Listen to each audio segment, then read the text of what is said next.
we need to make sure that we can hear the airport people and not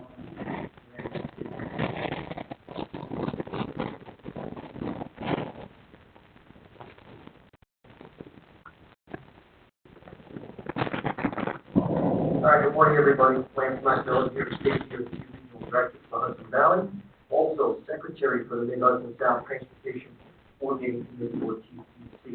Let's do a little roll call here. We'll start taking first, work our way along.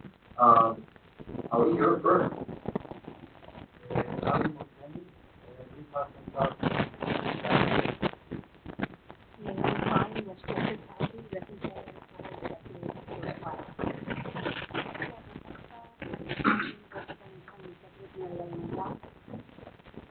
Rockland County, representing that executive. Ulu Kalani, MC, representing Chairman. What? Okay, members of the audience, can you please state your name, where you represent, if we go around? Jerry, you want to start with you?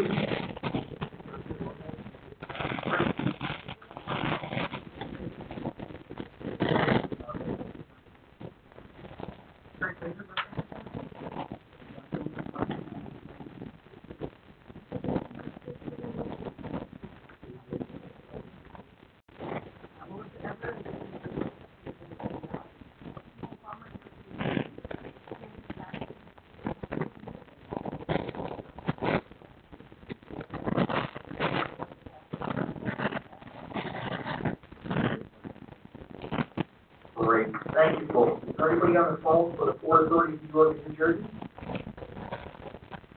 Anybody on the phone from the New York State Department of Environmental Conservation? Anybody on the phone from the Federal Transit Administration? Federal Highway Administration?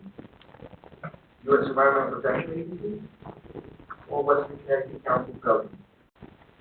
All right, nobody at this time. Under the current MHSTCC operating procedures, we do have a forum. I'd like to turn it over to Naomi Clark. Welcome to this morning's meeting and welcome to Westchester County. My name is Naomi Clark and I'm the Director of Finance for the Westchester County Department of School Board.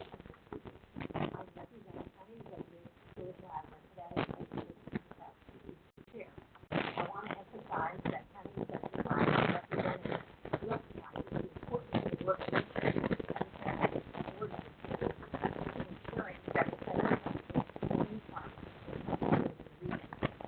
we also recognize the work of the TCC and central staff at MHSTCC and want to thank them for their work.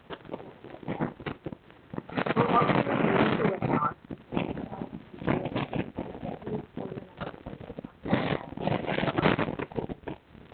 We offer every webinar and will be archived and available through the MHSTCC website, www.mhs.org.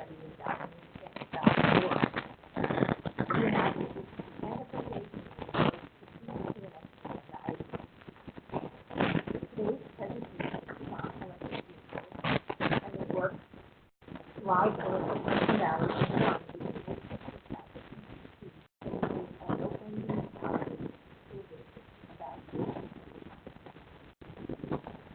Melissa A. Everett, the Executive Director of Hudson Valley, is joining us today. I realize I was short my presentation though.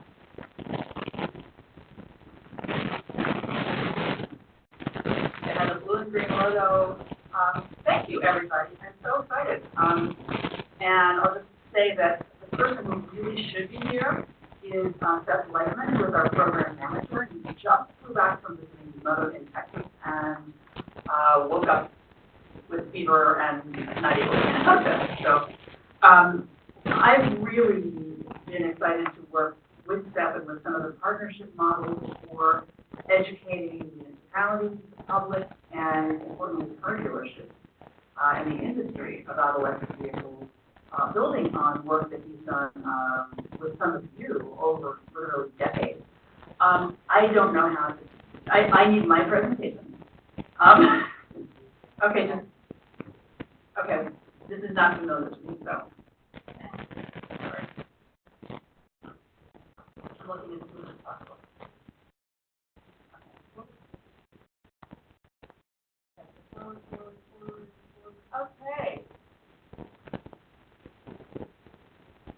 So Sustainable Hudson Valley is a small but regional organization. Our mission is to scale up, jazz up, and leverage work that's already being done to address climate change. So we work to find new strategies, to motivate partnerships that exist, to engage more of the public and to overcome barriers to renewable energy adoption, to heat pumps and renewable heating and cooling technology, and especially to the use of electric vehicles. We all know that transportation is, the biggest chunk of our greenhouse gas footprint, and innovation is what we need and also what makes our jobs worth doing. The Drive Electric Hudson Valley has been around for about 3 years on a very thin shoestring of experimentation funded by NYSERDA and some support from you all. We call it acceleration through coordination in the marketplace. Just think about this. We need people to be comfortable driving an electric car, to understand that they're ready for prime time. But they need to be able to go into a car dealership and have someone who knows how to sell them that car, to have an inventory of those cars, to have them charged and ready for test drive. And there needs to be charging. And so our communities need to be able to plan for their infrastructure, and the vendors of charging need to know where the populated areas are and, where the traffic is. And those things need to happen all at once. If any one of those things is missing, EV sales are not going to happen in the way that they need to. So that's what we've learned from researching and experience. We've been providing consumer education with lots of partners, everything from workshops sponsored by the county to Seth leafleting at Metro North stations to inform commuters, and he's so proud that he passes out thousands of leaflets at the ground and there's nothing dropped, because the information really has value. We've just finished a contract with NYSERDA to train car dealerships and help them, help it not to be such a time-consuming or intimidating process for them to answer customers' questions. And that's been really satisfying. We've worked with Connect and with counties and tourist destinations and all kinds of stakeholders to fill gaps in the infrastructure. We've been able to provide content for 2 of your municipal action forums, one in this very building, and in the pilot phase of all of this, which was about a year, we were actually able to get 174 people or 174 EVs sold. Many of them were police cars, but that's not shabby, and we're very excited. It's built on the 95 Clean Heat program managed by Seth way back, but working with commuters, working to create incentives, and just working in a very grassroots way to create both the physical charging infrastructure and the kind of information infrastructure for people to learn about these cars. And so the partnership is really us in the middle and all these stakeholders, where we're looking at what are the needs of the community, how do we then bring the dealerships aboard, how do we make the whole thing work as a system. It's time. It's really time. If you look at the growth trends for EV sales, which are projected by Bloomberg, the tiny, tiny part is where we are now. But the exponential level of growth is really what's important. And, that's based on existing trends. So I'm sure most of you know most of the stuff that I'm going to walk through here about electric vehicles. But, we find that it's so fast moving that everybody needs to just be confident about the benefits and remember the benefits. So it's pretty cheap to charge at home. About 80% of drivers' needs are met by that. Most people commute way less than the range of an EV. There is rapidly expanding free public charging in the Hudson Valley. And when I talk to other parts of New York, other parts of the Northeast, my impression is that we're pretty well ahead on that. because, lots of places have charging at train stations and government buildings, but not so many places have charging at, fairgrounds and bakeries and, main street cafes. The throughway fast charging system is being rolled out by NIPA in a very wonderful way. So the economics of EVs work, and you can see comparison. You're spending more upfront, but you're getting more. Recharging is, takes longer than fueling, but the operating costs are so much lower. And when you think about it in terms of public health and our air quality and our environment, EVs are 97% clean, and their efficiency is 3 times that of gas cars. So, I say, yeah, they cost a little more upfront still, but that is priceless. So the marketplace is, it's the Wild West. Fast technology progress. This is what we counsel, like local governments and procurement people. Technology is really fast. The middle people, the dealers and the distributors and so forth, need a lot of help catching up.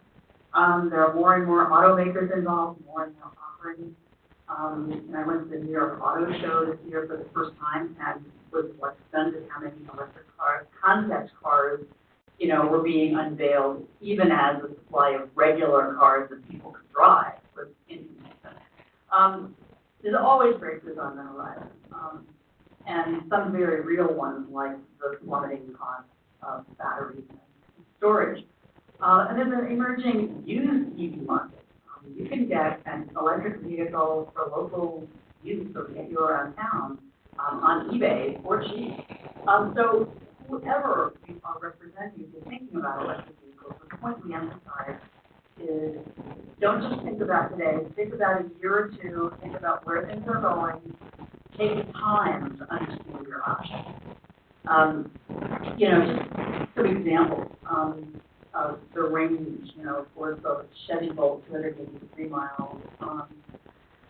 If you're working with anybody or you're thinking about your own driving habits,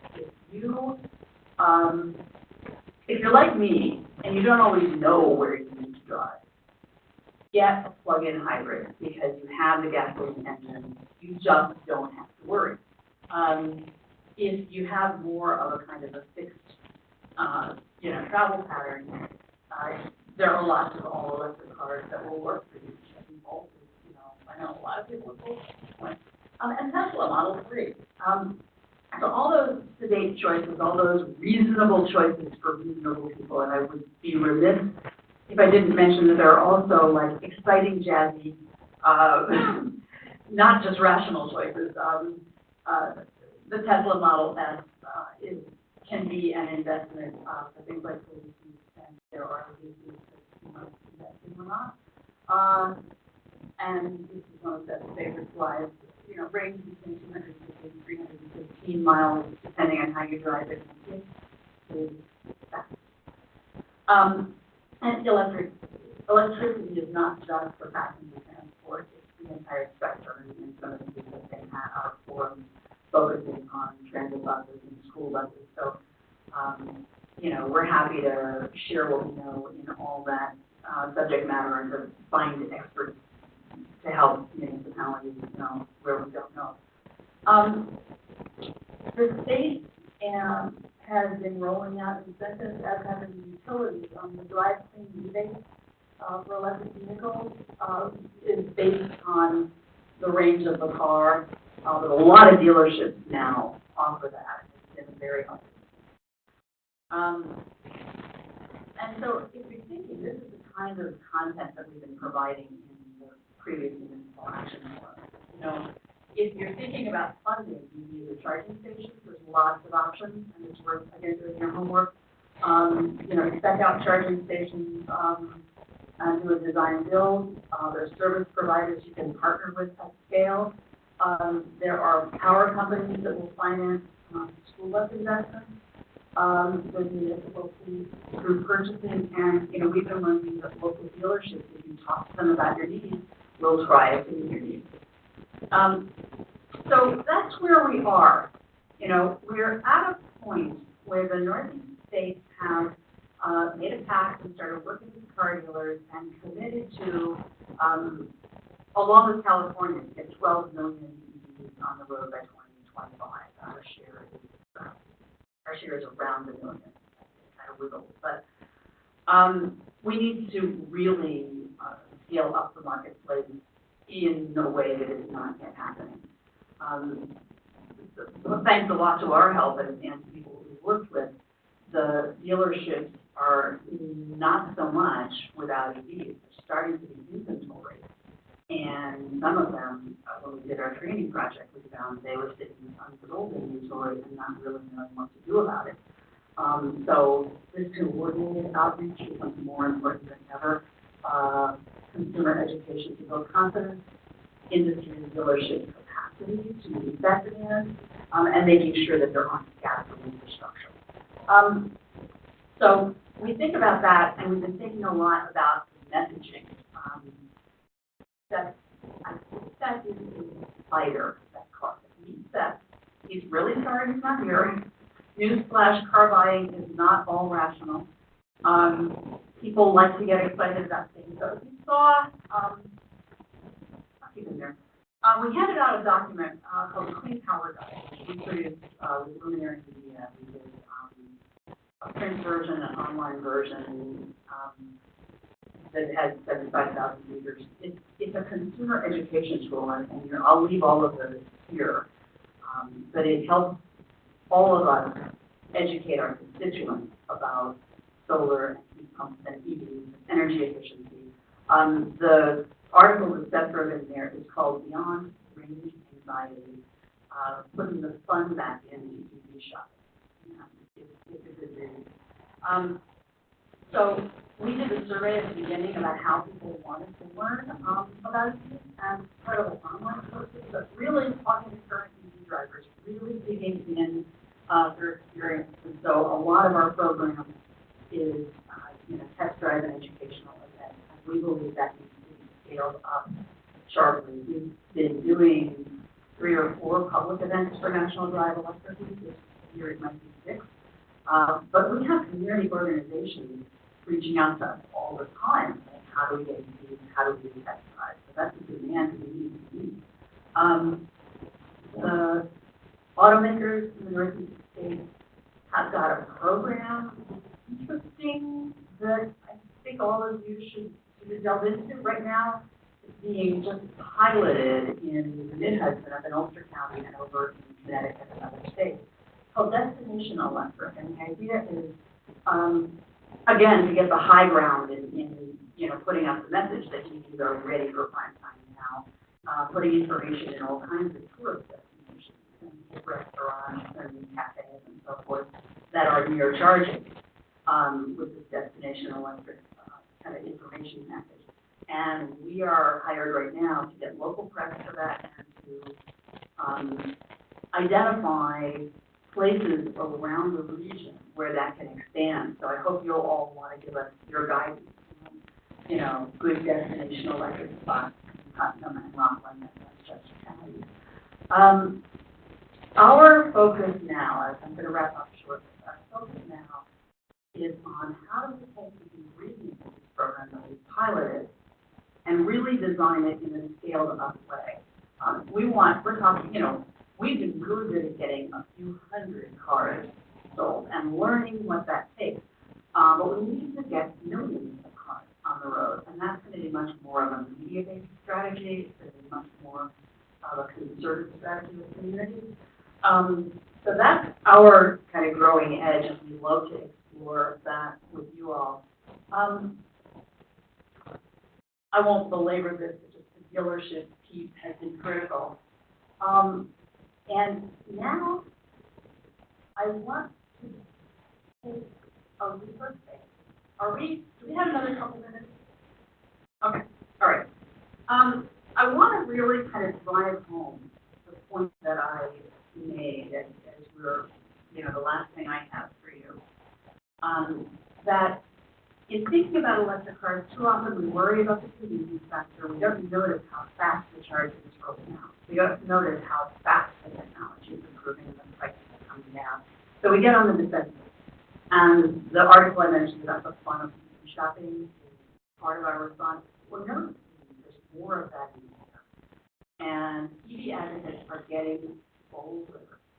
And I want to leave you with a bold message about electric vehicles that hopefully will make you laugh. If I can pull up the YouTube. Yeah. Yep, okay. All right. So cover your ears if you don't like edgy humor, but how do I play this? All right. Attention customers, I want you to listen very carefully. On behalf of Big Oil, I want to thank you all for choosing muscle cars that use gasoline. Long live the American muscle. Recently, Arnold Schwarzenegger teamed up with Hello to promote the benefits of electric cars. To show how they save time, money, and the environment, he went undercover as a used car salesman. Hi, how are you? How is China? And trying to sell people gas cars instead.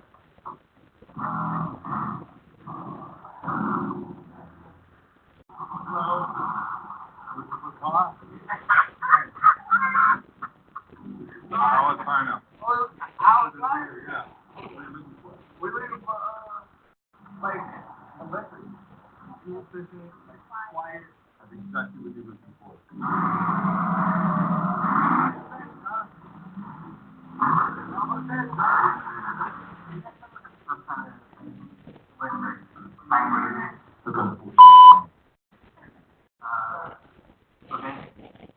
I'm just tired of spending money at pump. Oh, this is great. You go to the gas station, you pump. Because, I mean, the pump sometimes is more satisfying than sex. I'd like to do something that get me into carpooling, actually.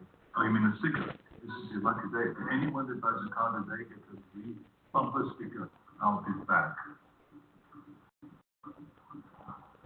Here, carpool lanes are resistance. I support the oil company monopoly. You can choose any of those. In a battery powered car, that's right. People will tell your neighbors. Look at this outflow. Yeah. My friend got one of your car and got a tax credit.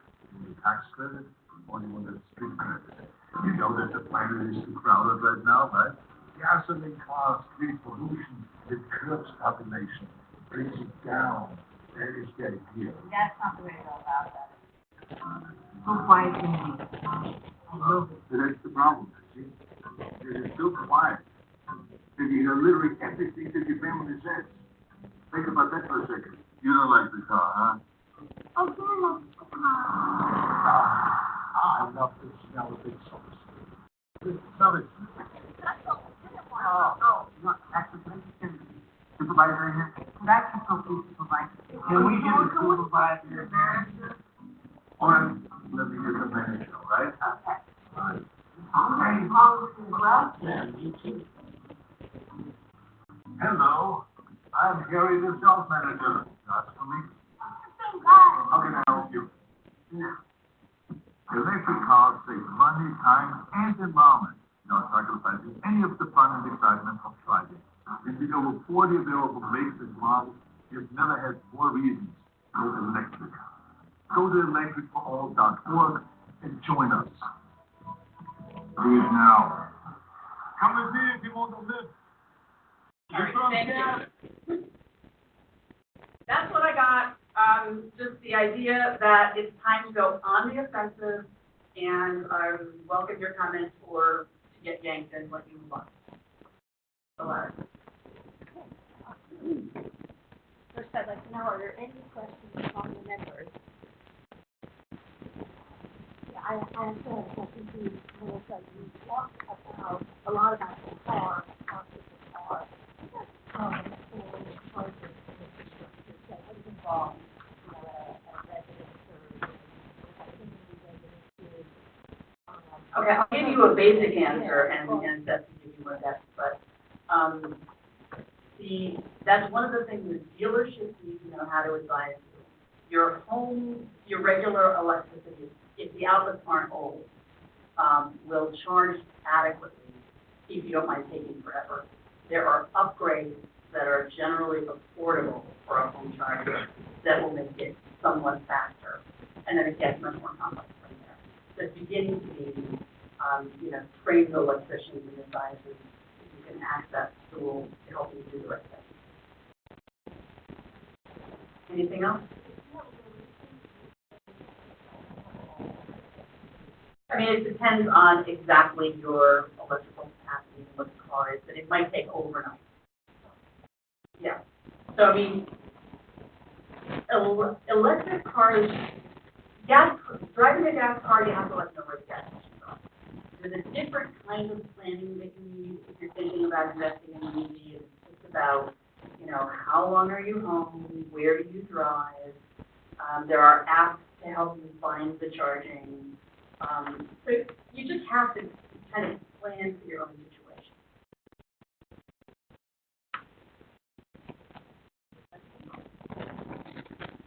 Thank you. Share that video.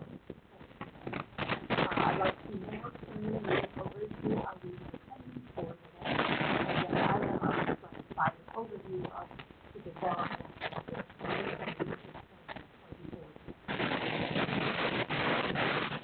Thank you, Naomi. My name is Ali Mohseni. I'm the staff director of the HUDSON Transportation Coordination Team.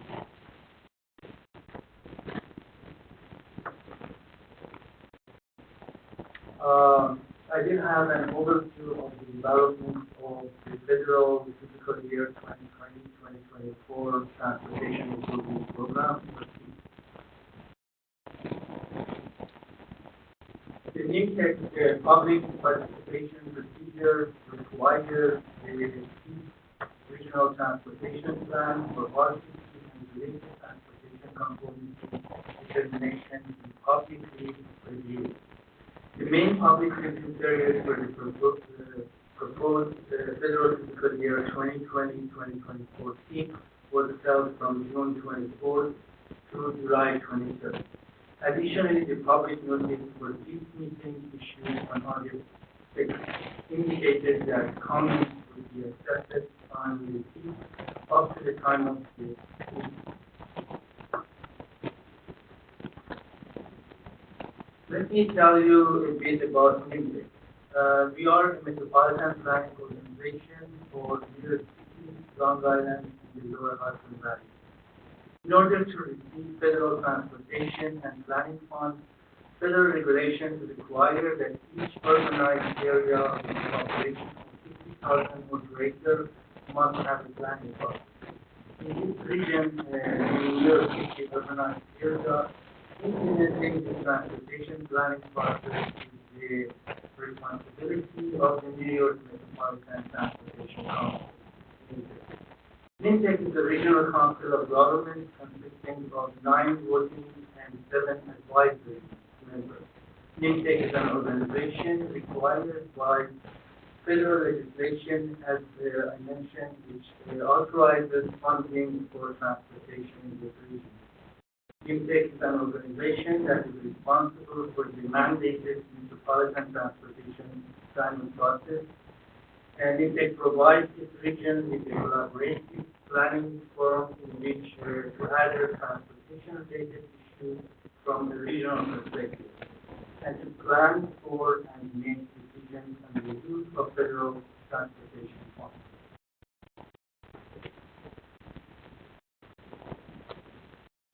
This is NIMTEC 10-county planning area, which is the home for more than 12 million people.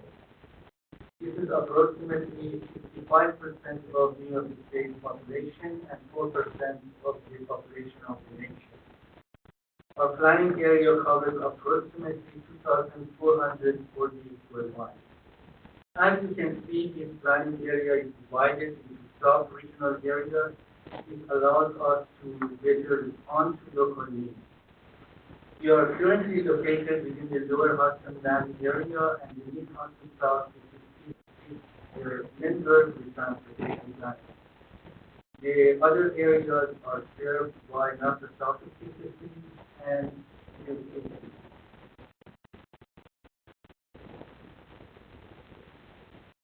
Intake is a regional council comprised of non-voting and 7 advisory members. Voting members include the county executives of Westchester, Rockland, Putnam, Nassau, and Suffolk County.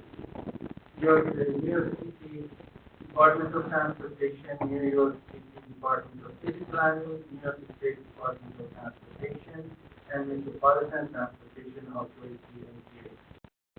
Advisory members include the Port Authority of New York and New Jersey Transit, and the New Jersey Transportation Planning Authority, or MHSTCC, the New York State Department of Environmental Conservation, the Federal Highway Administration, the Federal Transit Administration, and the United States Environmental Protection Agency.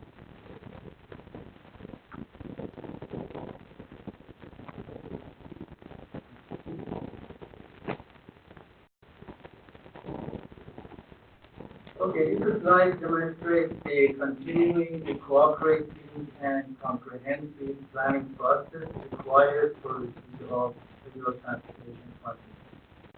Our mandated planning products include a long-range regional transportation plan, or RTP, which is minimum 20 years, and a medium-range transportation improvement program, minimum 4-year program, an annual unified planning work program, a congestion management process for communities, and its planning area is designated as transportation management for CMA. A transportation conformity determination containing the original emission analysis. The planning area includes all or part of several air quality non-attainment or maintenance areas under the Clean Air Act amendment of 1990, and is periodically updated with public involvement plan. We are currently working on this working plan.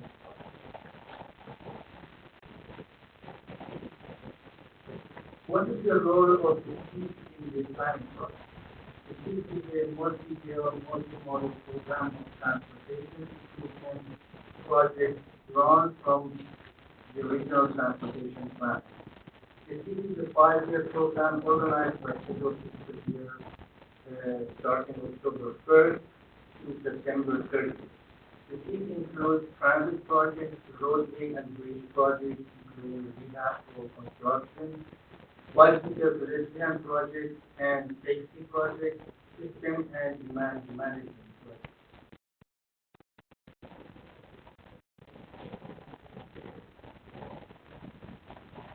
The chief development cycle entails is usually developed every 2 to 3 years.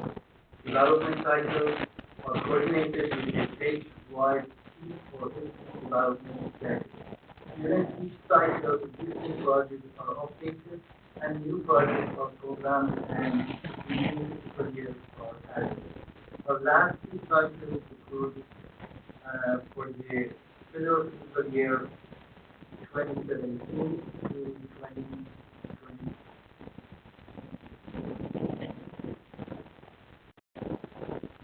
This slide illustrates the current versus proposed scheme. As you can see, we are in the 3rd year of the existing scheme. Our new chief will begin in the 4th year of the current scheme, and we will break that scheme.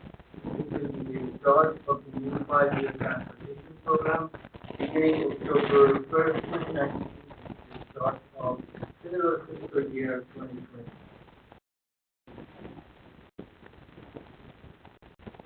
This slide shows a listing of current federal funding programs. Each funding program has its own purpose and utility requirements. These programs are administered by HUDSON and SBA. Some of these current funding programs include National Highway Performance Program funding, congestion mitigation, air quality funding, Highway Safety Improvement Program funding, 5310 Enhanced Mobility for Seniors and People with Disabilities funding, 5337, state of good repair funding and 39 bus and bus facility funding among other funding.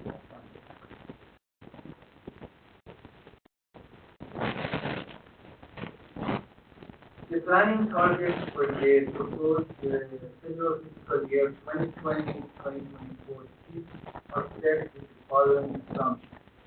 Federal funding authorization will not tax any on September 30th, 2020 at the conclusion of the federal fiscal year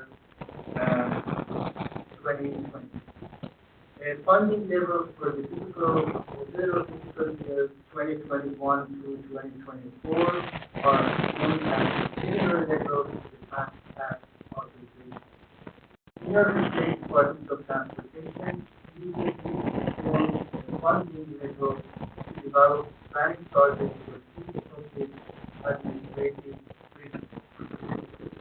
The federal fiscal year 2020-2024 seat has been incorporated in bills for immediate members within the federal funding target described by New York State Department of Transportation based on the sub-allocation within the state funding distributed to the state nationally by formula from federal appropriation. The intent for these update is to identify needs independent of fund source and distribute targets accordingly. There are three New York State Department of Transportation regions related to the New planning area. We are located within Region A. Region A includes 6 counties in the lower Hudson Valley, including Westchester, Rockland, and Putnam counties in the New planning area. The other regions are Region 10 and Region 11. Region 10 covers Nassau and Suffolk counties on Long Island, both of these are in the planning area, and Region 11 covers the 5 boroughs of the city, all of which are in the planning area. This slide shows the proposed program funding in the federal fiscal year 2020-2024 for the new tech planning area, broken out by. As you can see, new tech transportation improvement program funding total is $21.6 billion. In total cost, the proposed program funding is shown in blue as $2.749 billion. The dollar values are shown based on year of expenditure.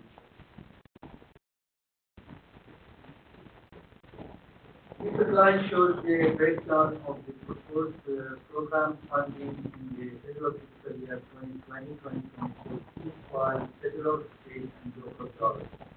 As you can see, the federal portion is 53.72% of the total program. Dollar values are shown based on the year. This slide shows the breakdown of the proposed program funding in the federal fiscal year 2020-2024 by program year. Again, dollar values are shown in the year.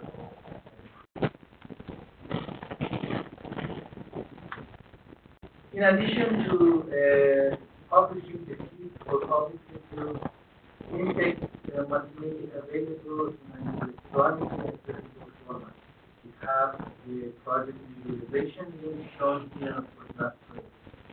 The visualization is prepared using ArcGIS Online to help the user to find projects in their area of interest.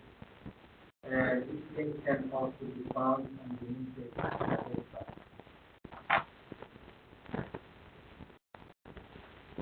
This slide shows the link to the key documentation on the intake website. The key things for the planning area contained in this document, including not only the technical portion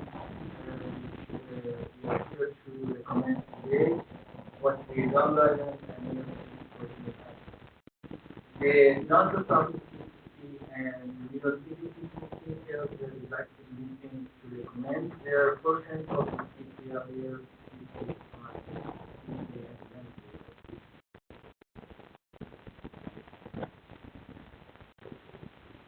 This slide identifies one of the requirements of the federal government and how NIMTEC complies with those requirements regarding transportation performance management for requirements state that the team shall include a description of the anticipated effects of the team for achieving performance targets, and NIMTEC has established using the performance-based approach to transportation decision-making support national goals for transportation performance, and the anticipated effects of the team towards achieving statewide performance targets are described in the proposed federal fiscal year 2020-2024.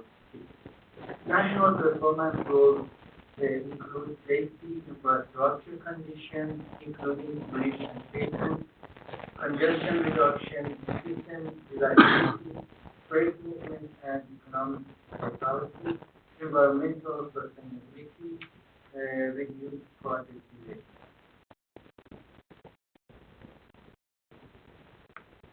Okay, here we have a brief overview of the TIP development timeline. We held a 30-day public review period for the TIP, which started on June 24, 2019, and concluded at 4 p.m. on July 23, 2019. Today, August 22, 2019, we are holding our last meeting to recommend the new HUDSON project listing on the TIP. On August 27, 2019, the Program Finance and Administration Committee meeting will recommend the full draft team for council adoption. Then on September 5th, the council meeting to adopt the team will be held. Finally, on October 1st, 2019, the federal fiscal year 2020-2024 team will be extended. This is the end of my presentation. Thank you for listening.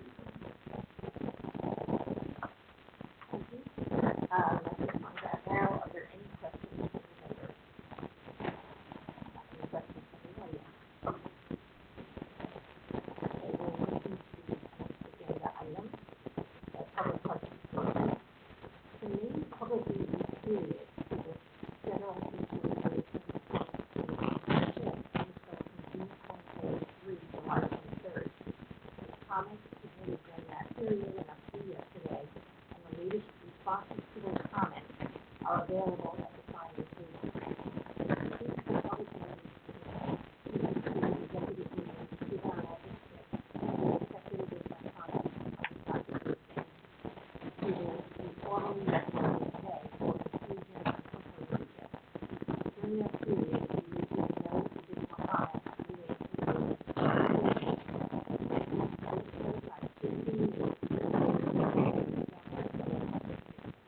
registered speakers will be heard on first come, first served basis.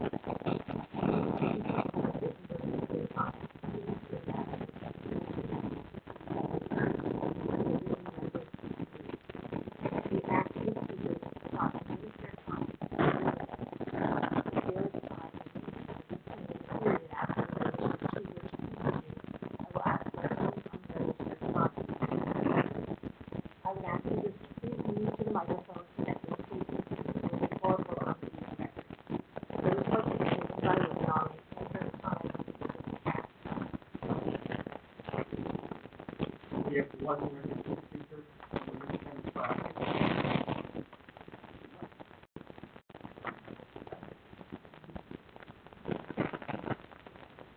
Good morning.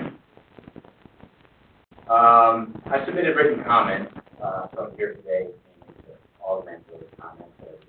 I think you could probably go back to several other comment periods. I've started to narrow my focus down to one specific project that my constituents in Rockland County have frustration with. I guess before I do that, I want to just say something in terms of routes that represent District 96 in Rockland County. The Palisades Interstate Parkway is the major north-south corridor through Rockland County. Runs essentially the entire state. If you take the thruway, it really just cuts you west of in Rockland County. So it started out decades and decades ago, as you may know, as sort of a spot where people visited parks, and it's become a major thoroughfare. There was a project back in about 1999, 2000, where they did a major rehabilitation, extending on-off ramps, providing a bit of shoulders to recognize the commuter highway that it's become. And that went from the New York-New Jersey border up to exit 10. There was at that time in 2000 a plan to do the rest of that corridor up to the Bear Mountain Circle in a few years in the future. Obviously, we've never gotten to that second project, but here we are in 2019, and the cost seems to continue to escalate as time goes on, yet we've never really gotten to that project. So overall, I'd love us to come to some sort of a global estimate on when that project would get onto an agenda or onto the tip. That being said, in order, based upon, I think, some complaints on the road conditions, we have gone and done some repaving. So first we did from, I believe, the bookstore to Bear Mountain Circle, and then you did from exit 13 to the bookstore. And now the next project is supposed to be from the New York-New Jersey border up to exit 10. Now what never has been done is exit 10 to 13. So you've done the bookstore to Bear Mountain Circle, you've done 13 to the bookstore, and now you're going to go back and do a paving project from that original rehabilitation project from the New York-New Jersey border to exit 10. So you have this stretch of road, which is essentially 3 exits from 10 to 13 that have gotten no attention, and the residents are pretty frustrated about it. So just to augment my written comments, obviously I would advocate for the entire project, which is quite expensive and would probably take some more planning than just adding it here. So that would be my first global priority, but my second is please try to address those 3 exits that haven't gotten any work done throughout the entirety of these 2 decades. Thanks.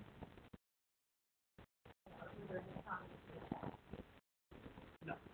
Okay, I just wanted to go back for a second after the presentation. We're supposed to have the summaries of project highlights from the members, so I'm just going to go back to that.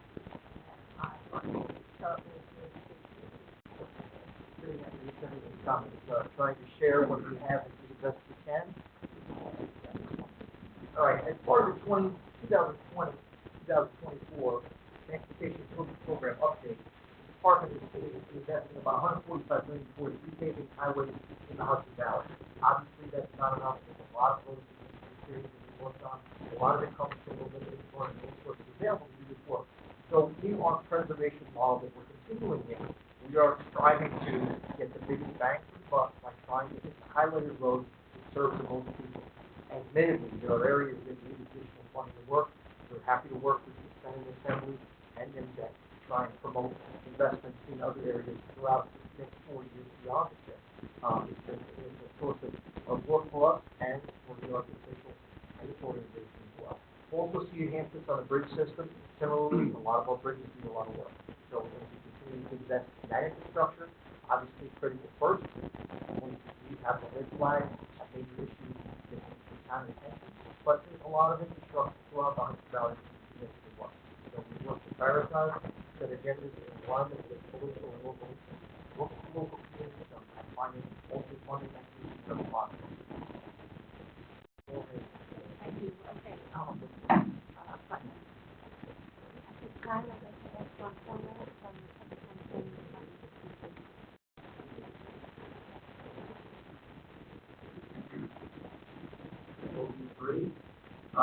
Our featured project is the Putnam Bikeway in Putnam County. It goes back 20 years, as Jerry knows. We've been progressing it in segments as funding became available. We're now almost at the very end of the corridor as it was originally envisioned.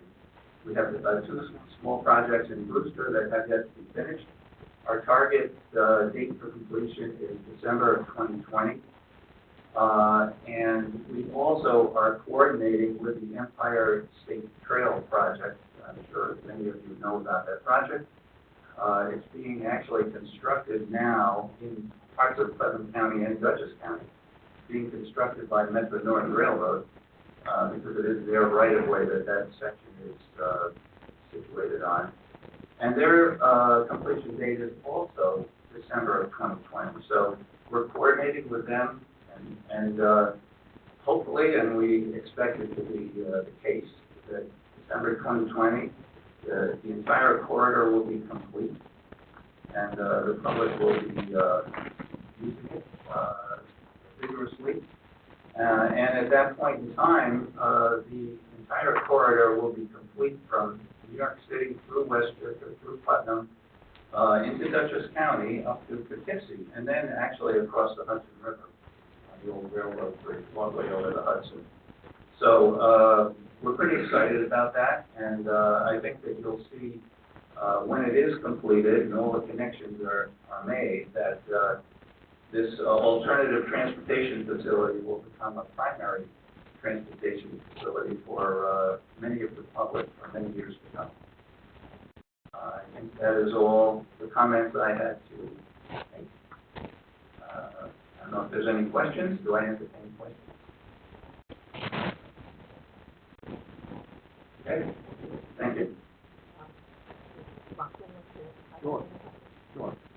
I'll just highlight the overall concept of how Rockland uses its FTA funds. For example, we'll be doing the normal replacement for our paratransit buses. We'll be doing the normal replacement for our tour buses, which will include new ITS systems that'll have next bus implementation, automated passenger counts, for example, catching up with the rest of the region. As Lance said, the county highway funds, federal highway funds, will be used to ensure our county bridges are kept up and replace normal replacements for that as well. We'll also continue our driver demand management program that we have for the county, and implementation of the ADA transition plan that we have ongoing throughout the county. Thank you.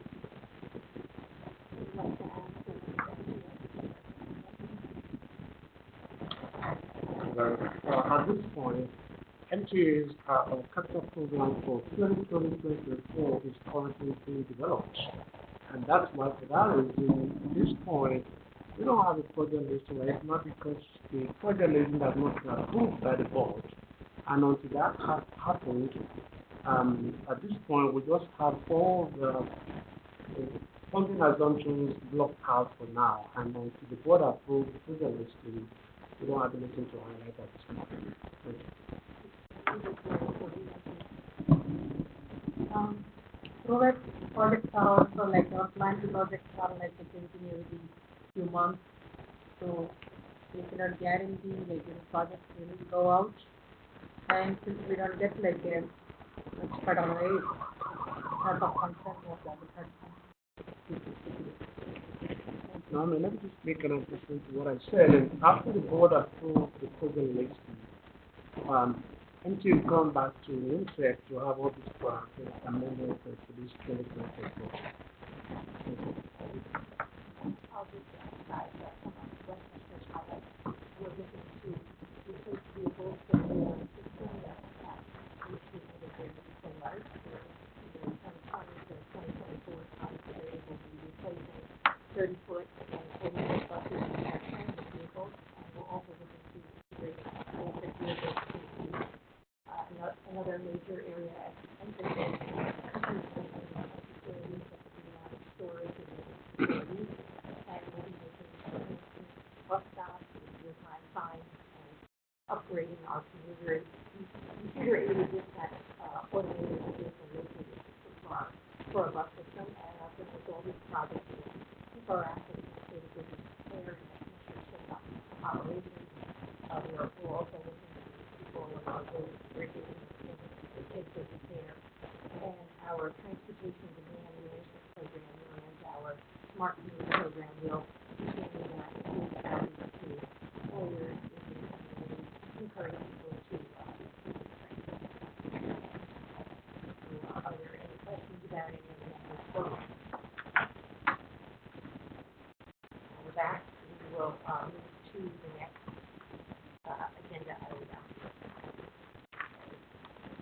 the resolution and previous meeting synopsis that we are about to act on are all available at the signing table, and they were posted on the official website, www.westchester.org on August 6th. They are also available to the members in the meeting package. The first item is the synopsis of the last executive meeting on July 7th, 2016.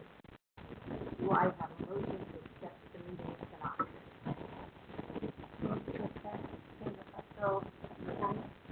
And do I have a second? Is there any discussion on the meeting synopsis? All in favor of accepting the meeting synopsis? Aye. Any opposed or abstained? Okay, the motion passes. The next action item is resolution MHS 2019-1. I'll ask Oliver Senning, our CCC staff director, to introduce the resolution.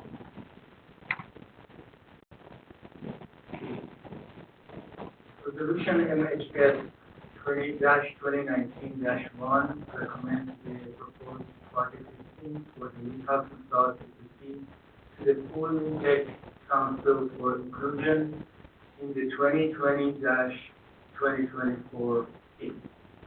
Intake delegated Newcastle South HUDSON the responsibility for recommending the project listing for Putnam, Westchester, and Rockland counties for inclusion in intake scheme, and that the project listings were developed in accordance with federal regulations.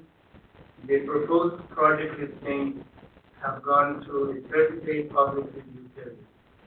I request that the Newcastle South HUDSON recommend the proposed listing for inclusion in the next federal fiscal year 2020-2024 scheme.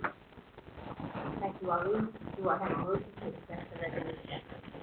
Do I have a second? Is there any discussion of the resolution? All in favor of accepting the resolution, please say aye. Any opposed? The motion passes. We will now turn to our final action item, the selection of a new chair for the MHSTCC. Further joint CCC operating procedures, I've been informed that CCC members unanimously selected County County Executive Mariana Odell as the next CCC chair. Our next County representative is the keyboard government. Regrettably, County Executive Odell was unable to return to today, but she asked me to say that she will gladly accept the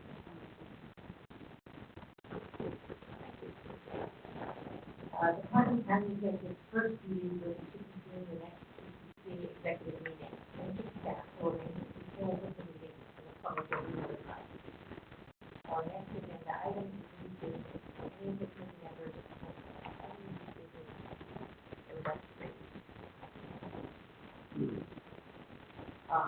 our formal agenda for today is meeting complete. Do I have a motion to adjourn the meeting? I'll second that. Is there any discussion? All in favor of adjournment, please say aye. The motion passes. Thank you.